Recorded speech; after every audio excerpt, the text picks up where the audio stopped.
মায়া কেমন? একটা শরীর, দেখো রক্ত মাংস হাড়, ওপরে মুড়ে আছে চামড়া। কিন্তু দেখো ওটাই দেখে ঘুম উড়ে যায়। যেমন ধরো কোনো এক মানুষ খুব সুন্দর দেখতে। এখন তাকে দেখে চিন্তা হচ্ছে, ও ওই মানুষটা ভীষণ সুন্দর দেখতে। এমনকি ঘুমানোর সময়ও সেই চিন্তা হচ্ছে। কিন্তু আসলেই সেটা রক্ত মাংস হাড়। তবুও সেটা চিন্তা হচ্ছে না। তো ভগবানের মায়া হচ্ছে এমনই যে নিত্যর মধ্যে অনিত্য বস্তুর এমন চমক দেখাবে যেখানে নিত্য বস্তুকে ভুলে যাবে। এটাই হচ্ছে মায়া। কে জানে না ক্রোধ খারাপ? সবাই জানে ক্রোধ করা ভালো নয়।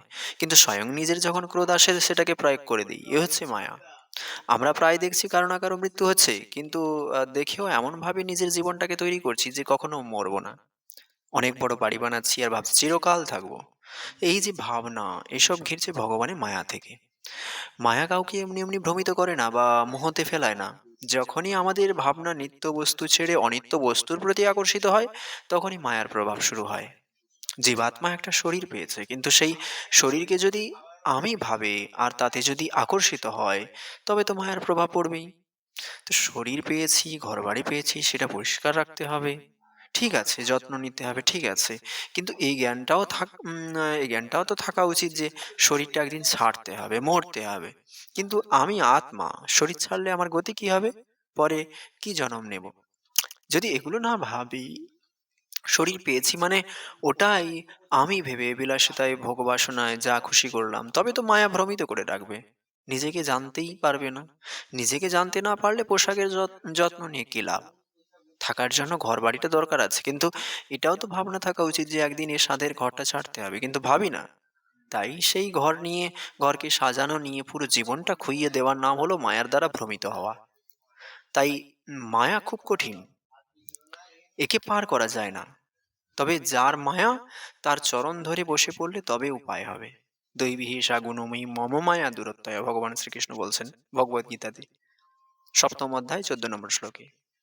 দৈবী হেষা গুণময়ী মম মায়া দূরত্বয়া মামেব ইয়ে প্রপদ্যন্তে মায়ামেতাম তরন্তিতে, গোবিন্দ বলছেন।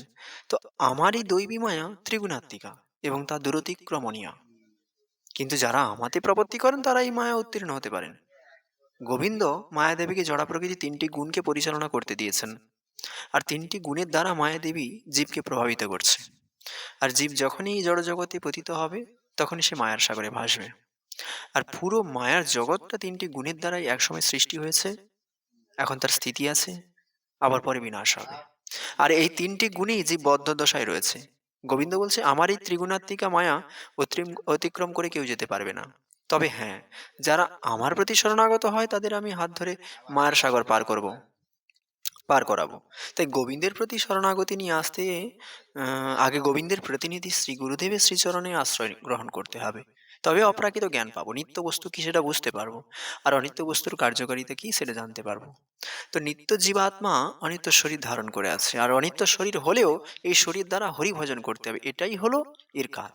সুতরাং এগুলো জানতে পারবো ভগবানের প্রতিনিধি শ্রী গুরুদেবের শ্রীচরণ কমলে আশ্রয় নিলে। তারপর গুরু কৃপায় গোবিন্দের শ্রীচরণ লাভ হলে তবেই মায়া অতিক্রম হবে।